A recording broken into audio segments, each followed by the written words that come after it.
प्यारे बच्चों, मैं ऋचा वाजपेयी अर्थशास्त्र की इस कक्षा में आपका स्वागत करती हूँ।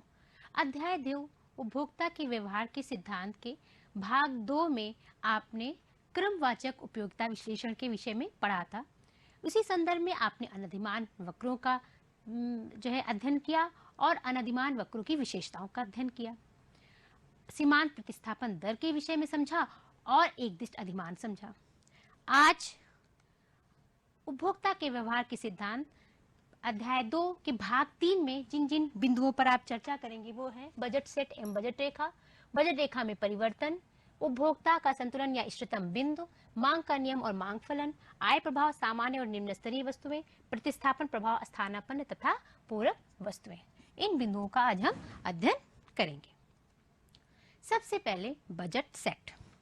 बच्चों, उपभोक्ता एक विवेकशील प्राणी है और विवेकशील प्राणी होने के नाते वो ज्यादा से ज्यादा संतुष्टि प्राप्त करना चाहता है। अधिक संतुष्ट प्राप्त करने के लिए वो अधिक से अधिक वस्तुएं खरीदना चाहता है। अधिक से अधिक वस्तुएं खरीदने की उसकी अपनी एक सीमा है। जैसे मान लीजिए आप बाजार जाते हो तो आपकी आय एक निश्चित होती है। आय इट मींस आपके पर्स में जितने पैसे होते हैं वो एक निश्चित होते हैं और बाजार में कीमतें भी निश्चित होती हैं। मान लीजिए आपकी जो आय है वो 20 रुपए है और मान लीजिए बाजार में जो दो वस्तुएं मिल रही हैं वो दोनों वस्तुएं 5-5 रुपए पे मिल रही हैं। ठीक, दोनों वस्तुएं 5-5 रुपए में मिल रही हैं।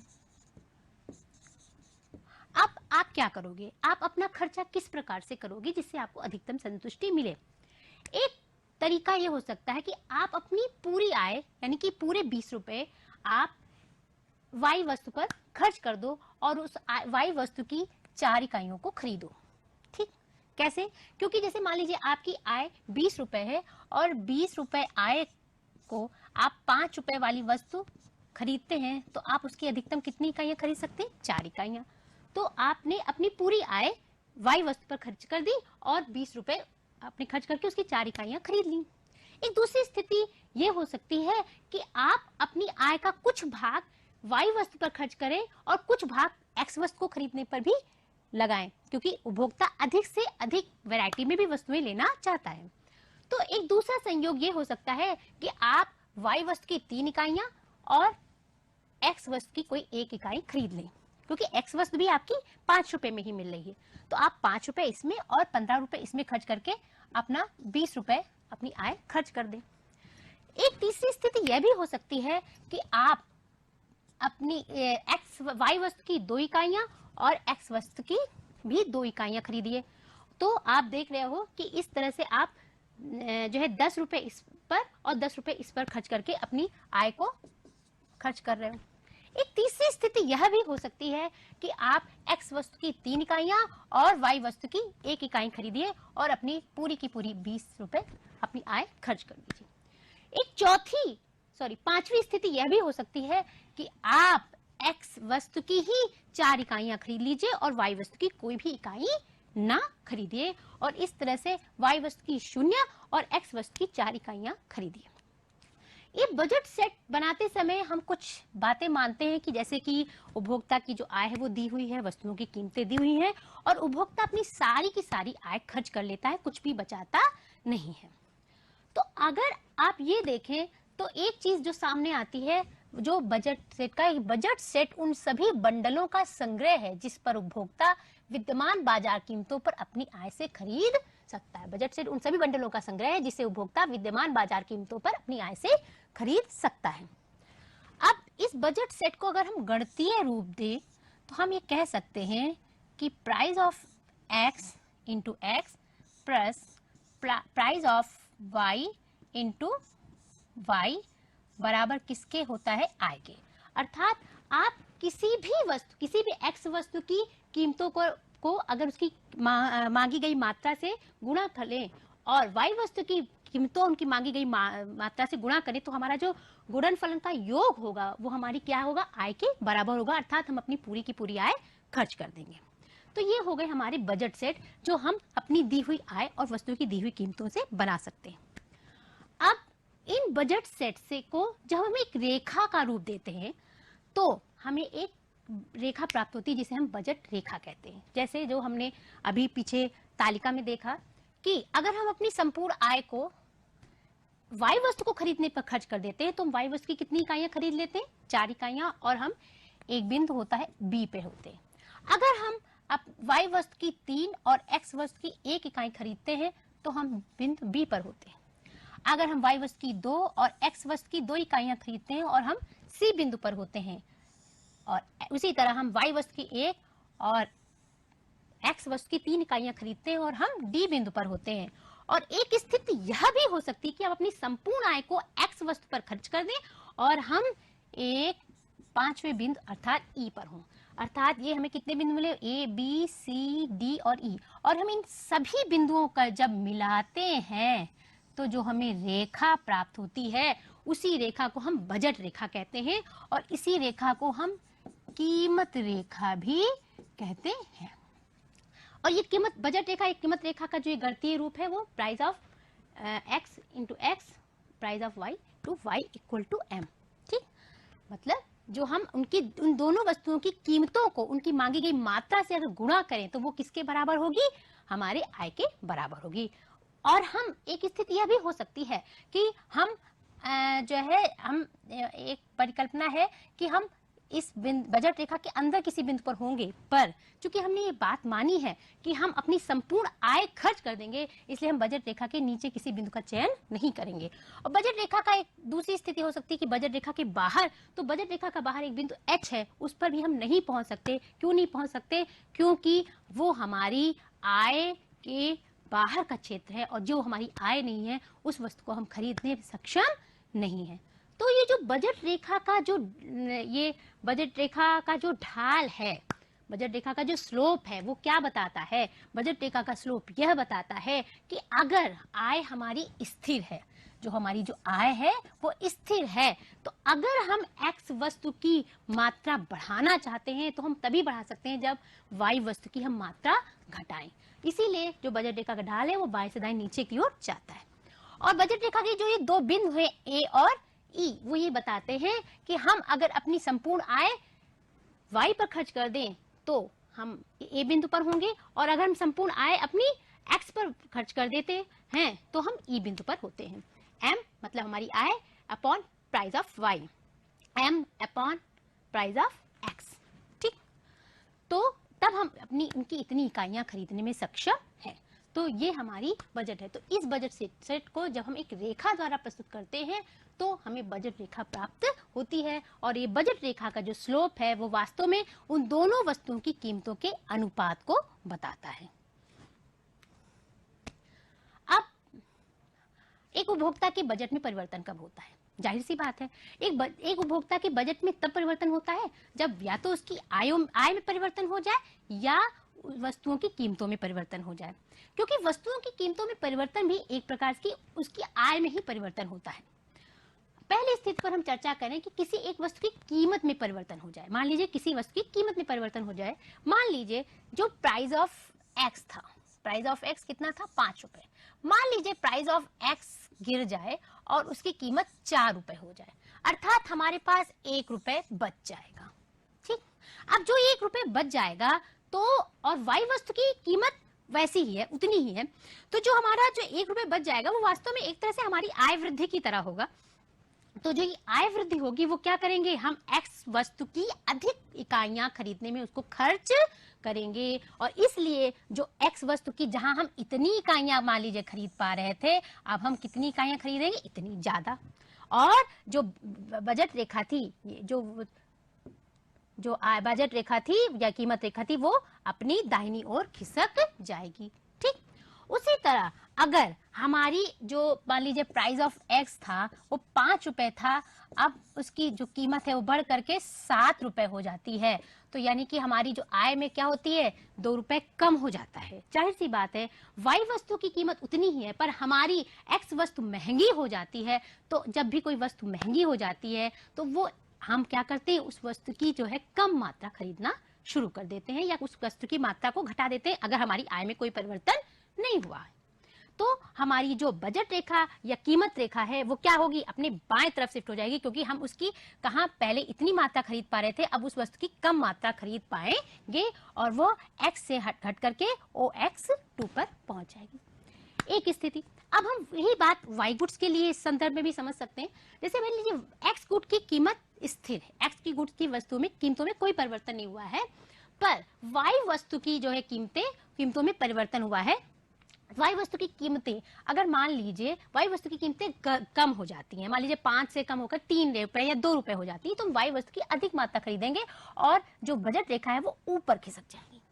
और अगर y वस्तु की कीमतों में वृद्धि होती है और हमारी आय में कोई परिवर्तन नहीं हुआ, मैं बार बार ये बात कर रही हूँ कि हमारी आय में कोई परिवर्तन नहीं हुआ है, केवल कीमतों में वृद्धि हुई है, तो कीमतों में वृद्धि होने की वजह से हम, चूंकि हमारी आय में कोई परिवर्तन नहीं हुआ है, इसलिए हम अपनी जो बजट रेखा है या कीमत रेखा है उसको क्या करेंगे, वो हमारी जो है संकुचित हो जाएगी। क्यों? क्योंकि हमारे पास साधन कम बचे हैं और उन्हीं साधनों से हमें उतनी अपनी मात्राएं खरीदती है, तो हम अपनी मात्राओं को कम कर लेंगे। भाई जैसे हमारे पास 20 रुपए है और हमें महंगी चीजें मिलेंगी, तो जाहिर सी बात हम बाजार जाएंगे तो क्या करते हैं, हम उन्हीं वस्तुओं की कम मात्रा खरीदते हैं। करते हैं कि नहीं करते?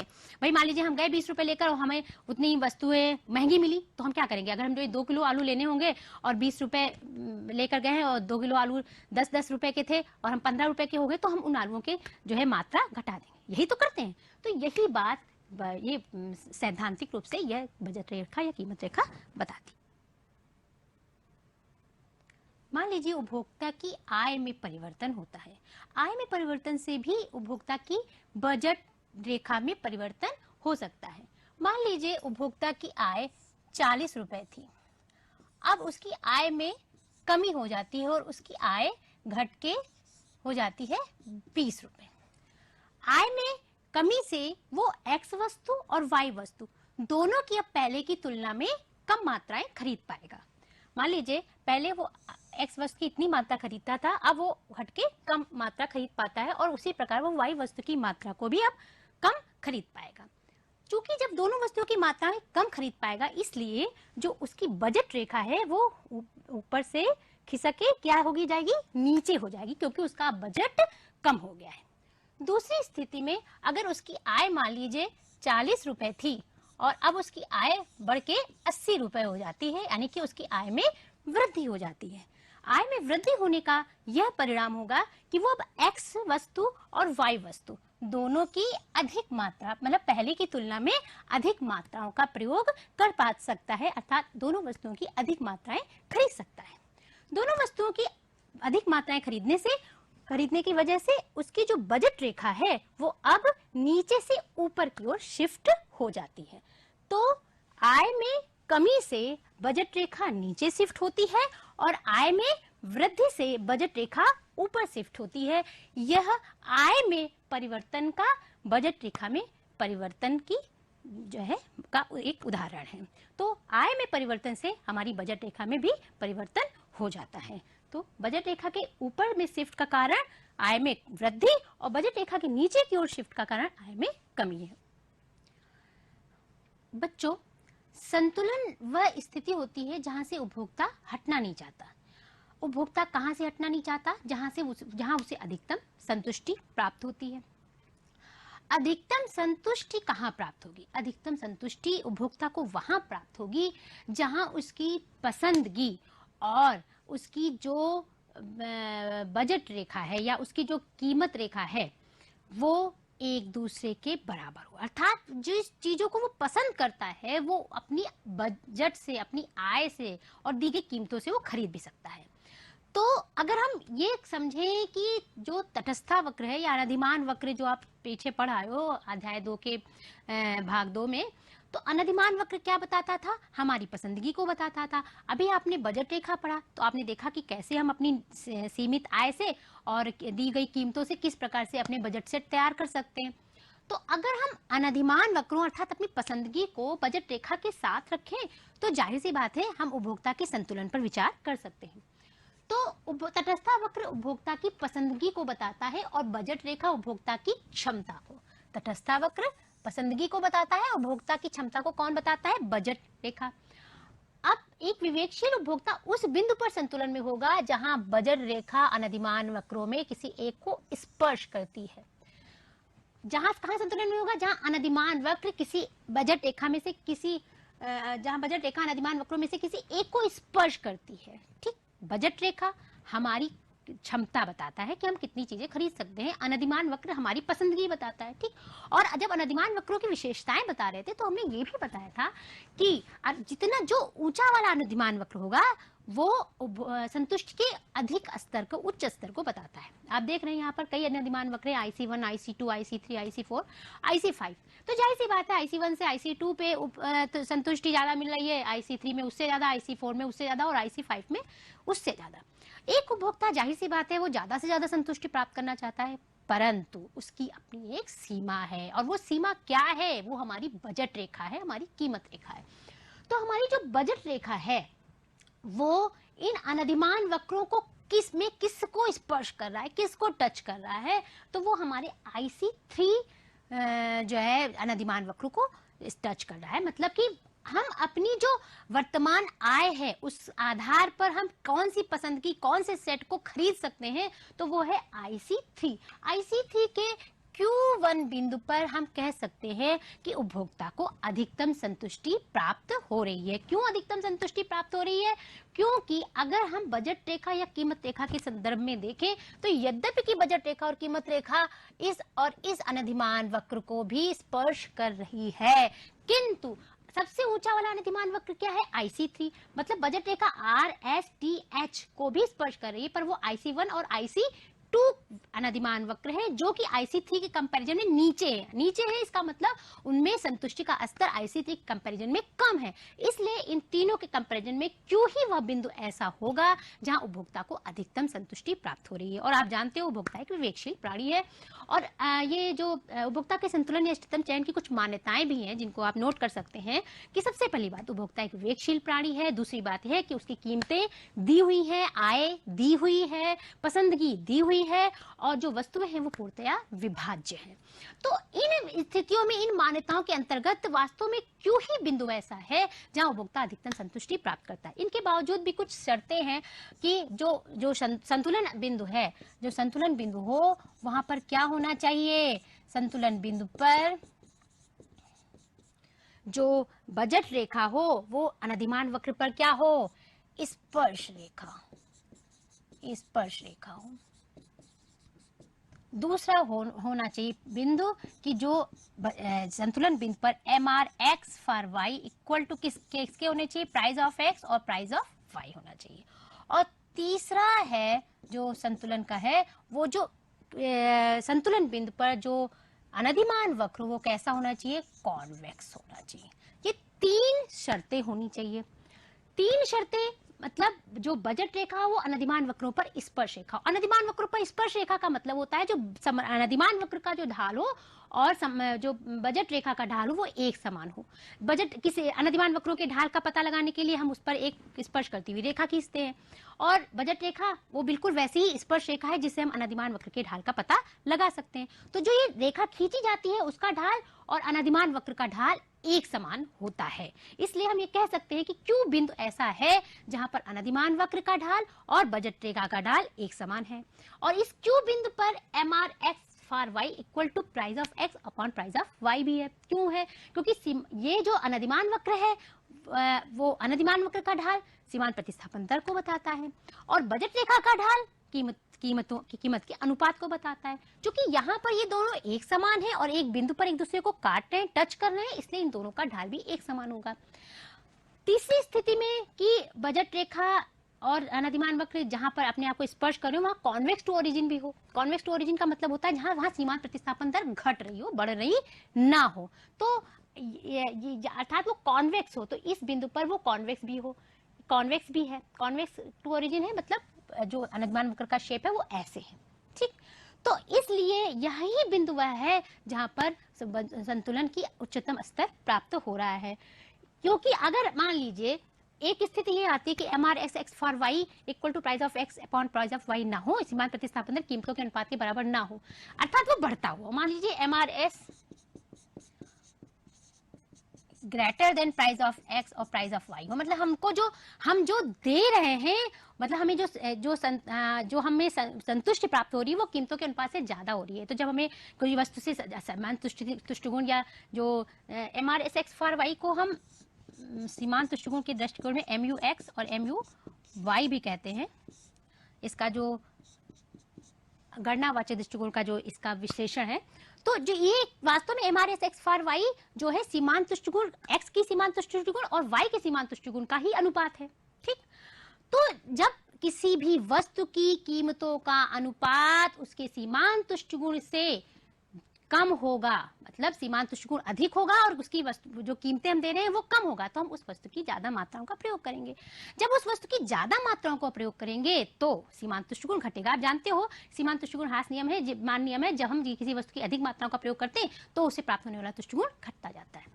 तो इसलिए MRSX फॉर वाई अगर greater than price of X price of Y है तो जाहिर सी बात है कि हम जो अपनी मांगी जाने वाली मात्रा बढ़ा देंगे। जब मांगी जाने वाली मात्रा बढ़ा देंगे तो जाहिर सी बात है उसका जो है सीमांत तुष्टिगुण घटेगा, और सीमांत तुष्टिगुण घट के क्या हो जाएगा, वापस MRSX for Y equal to price of X upon price of Y. अगर मान लीजिए ये इससे कम होता है, अगर इससे कम होता है यानी कि हमें सीमांत तुष्टिगुण कम मिल रहा है, कीमतें हम ज्यादा दे रहे हैं, तो हम उनकी मांग घटा देंगे। जब मांग घटा देंगे तो वापस फिर वही स्थिति आ जाएगी, अर्थात उपभोक्ता की संतुलन। हमें मेन चीज ये आपको समझाना है कि उपभोक्ता का संतुलन कहाँ होगा। उपभोक्ता का संतुलन वही होगा जहाँ MRSX for Y equal to price of X upon price of Y हो, अर्थात सीमांत तुष्टिगुण ठीक उनकी कीमतों के अनुपात के बराबर होगा। कम ज्यादा होगा तो वह उसे संतुष्टि प्राप्त नहीं होगी। ठीक, अब आप जो संतुलन के स्तर पर जो ये इस तरह से हम जब आप तय करते हैं कि यही हमारे संतुलन का बिंदु है, तो ये जो संतुलन का बिंदु है उसी आधार पर आप मांग करते हो। तो ये जो मांग का नियम और मांग है, तो वो वास्तव में ये हमारी दी हुई कीमत और दी हुई आय पर जो हम वस्तुओं की मांग करते हैं उसी को बताता है। प्रोफेसर मार्शल अनुसार यदि अन्य बातें समान रहे तो किसी वस्तु की मांग और उसकी कीमत में उल्टा संबंध होता है, इसी को मांग का नियम कहते हैं। और उन्होंने ये बताया कि कीमतों और मांग के बीच कैसा संबंध होता है, उल्टा संबंध होता है। अर्थात अगर कीमतें 40 हैं तो मांग 5 होगी, और कीमतें अगर घटती हैं तो मांग बढ़ जाएगी। जैसे जैसे किसी वस्तु की कीमतें घटती जाती है उस वस्तु की मांग बढ़ती जाएगी। और इसीलिए जब कीमत और मांग के इस उल्टे संबंध को हम एक रेखा द्वारा प्रस्तुत करते हैं तो जो ये रेखा मिलती है वो कैसी होती है, बाएं से दाएं नीचे गिरती हुई होती है। क्यों? क्योंकि हम जब मांग उसी स्थिति में बढ़ाते हैं जब हमारी कीमत कम होती है। इस मांग फलन को गणितीय रूप में प्रोफेसर मार्शल ने इस तरह से लिखा कि किसी भी वस्तु की मांग मात्रा और उसकी कीमत का, किसी भी वस्तु की मांग मात्रा उसकी कीमत का फलन होती है। मतलब जो उसकी मांग होती है वो वास्तव में किसका फलन होती है, कीमत का। कीमतों में कमी और वृद्धि के हिसाब से उसकी मांग बढ़ती और घटती है। अर्थात अगर प्राइस बढ़ता है तो जो मांग है वो कम होती है, और अगर प्राइस कम होता है तो मांग बढ़ती है। इस संबंध को ही उन्होंने मांग फलन कहा। बच्चों, प्रोफेसर मार्शल ने जहां केवल कीमत प्रभाव का मांग पर प्रभाव की चर्चा की, वहीं हिग्स कहते हैं कि केवल कीमत ही नहीं बल्कि आय और संबंधित वस्तुएं भी वस्तुओं की कीमतों को, वस्तुओं की मांग को प्रभावित करती हैं। जैसे कि मान लीजिए आय प्रभाव है।